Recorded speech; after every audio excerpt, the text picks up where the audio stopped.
Notre invité ce matin, William Martinet, bonjour. Bonjour. Député La France Insoumise des Yvelines, ancien président de l'UNEF. Je le précise parce que l'UNEF co-organisait hier cette marche contre la réforme des retraites. Alors, 14 000, 30 000, 150 000, on voit un peu tous les chiffres. Encore une forme de bataille de chiffres au lendemain de ces manifestations. Finalement, peu importe, non, William Martinet? Oui, en tout cas, il y avait du monde. Moi, j'étais à la manifestation, bien sûr, et de Bastille à Nation, l'avenue était remplie. Donc je crois qu'il y avait du monde. Je crois que Objectif c'était une atteint? réussite. Oui, objectif atteint parce que le principal objectif de cette manifestation, qui était donc à l'appel des organisations de jeunesse, vous l'avez précisé, c'était de réussir à faire rentrer les jeunes dans le débat des retraites. Et je crois que ça a fonctionné parce que nous avons besoin des jeunes pour cette mobilisation et pour Pourquoi? faire plier le gouvernement. C'est Pourquoi? Pour important ça, il bloquer faut les facs et les lycées? parce que si on veut que la société soit suffisamment mobilisée,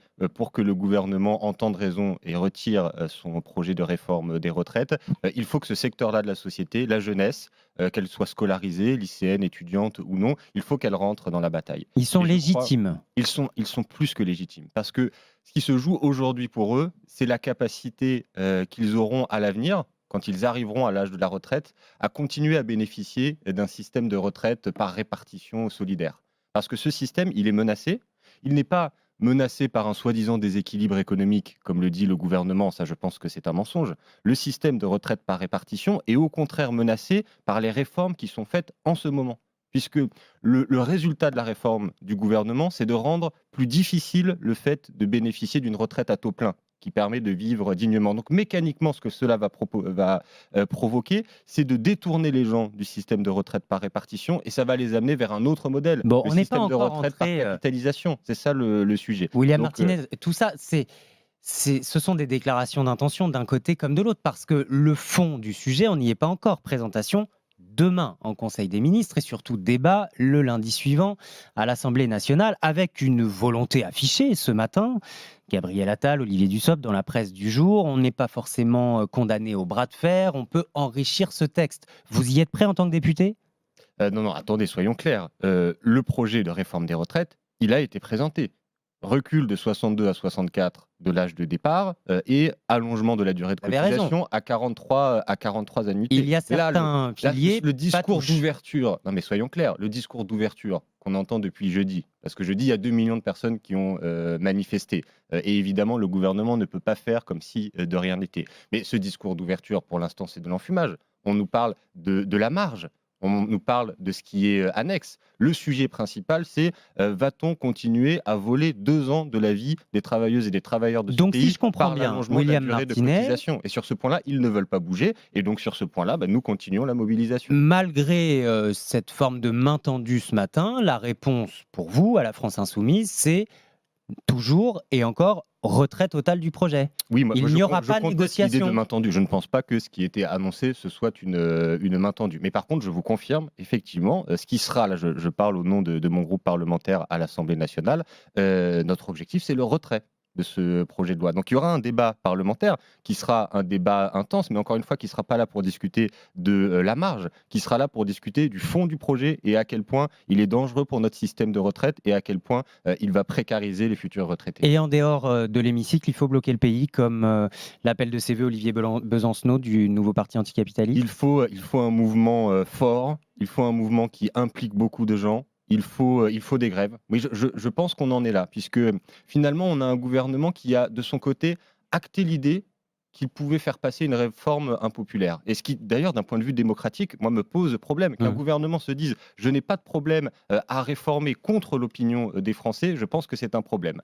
Donc, si on veut Des actions plus obtenir le ciblées, retrait, plus il faut des spectaculaires, grèves. En tout cas, il faut des grèves. Moi, c'est ça le des principal grèves. message que j'envoie, c'est de dire à chacune et chacun, venez manifester avec nous. La prochaine manifestation, vous savez, c'est le 31 janvier, mais posez-vous la question de la grève, puisque c'est, à mon avis, le sujet déterminant qui permettra de faire flancher le gouvernement. Je vous posais la question parce que certains sont déterminés à aller un peu plus loin. La CGT a d'ailleurs revendiqué, pas plus tard qu'hier, ces fameuses coupures d'électricité ciblées à l'encontre d'élus favorables à la réforme.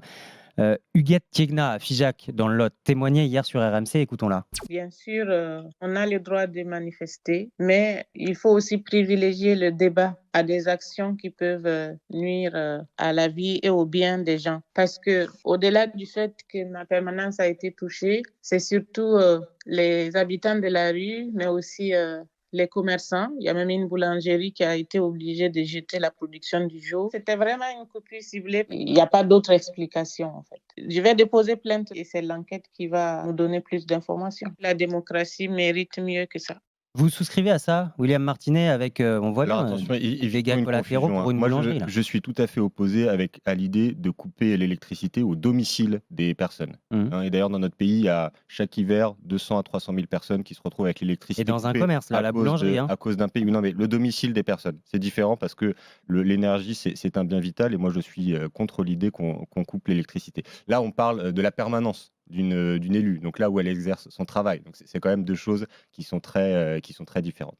Mais du coup, moi, ce qui me fait réagir, c'est que on se rend compte, du coup, avec ces grèves dans des secteurs précis, on se rend compte qu'il y a des travailleurs qui sont essentiels Mmh. au fonctionnement du pays. Parce qu'effectivement, quand à EDF, ils arrêtent de travailler, il y a des baisses de production d'énergie. Quand les cheminots arrêtent de travailler, les transports en commun fonctionnent pas. Voilà, on se rend compte que dans ce pays, il y a des gens qui ont des métiers qui sont essentiels et qu'on a besoin d'eux et que peut-être que tous ces travailleurs, ils méritent le droit à une retraite décente. 2 auditeurs d'RMC vous écoutent et souhaitent vous interpeller, Cédric et Pierre-Yves. D'abord, Cédric, l'Indre-et-Loire. Bonjour Cédric. Oui, bonjour. Agriculteur, Cédric, vous ne comprenez pas la mobilisation des jeunes.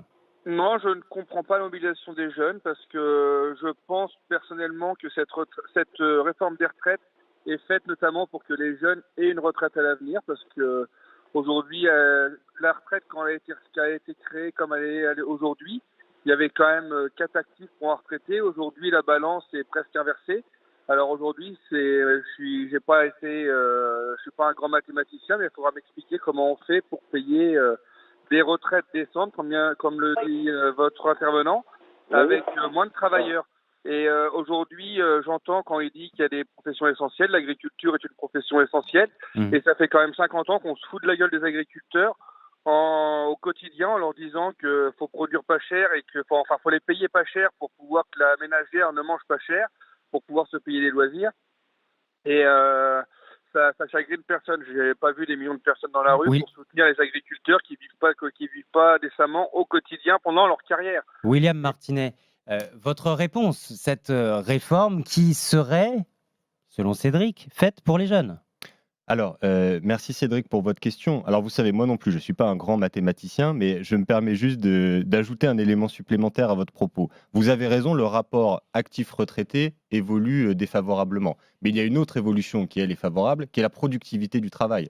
La productivité du travail a été multipliée par 3 depuis la création de notre système de retraite. Et tout ça, au final, donne une chose, c'est que les experts qui ont à se prononcer sur l'avenir du système de retraite, vous savez, ce fameux corps, Oui. comité d'orientation des retraites, grâce à mon collègue Éric Coquerel, qui est président de la commission des finances, nous avons auditionné à l'Assemblée nationale le président du corps. Parce Et que il le reconnaît depuis lui-même. quelques semaines, tout le monde parlait un peu Il n'y à a la pas place un du risque président.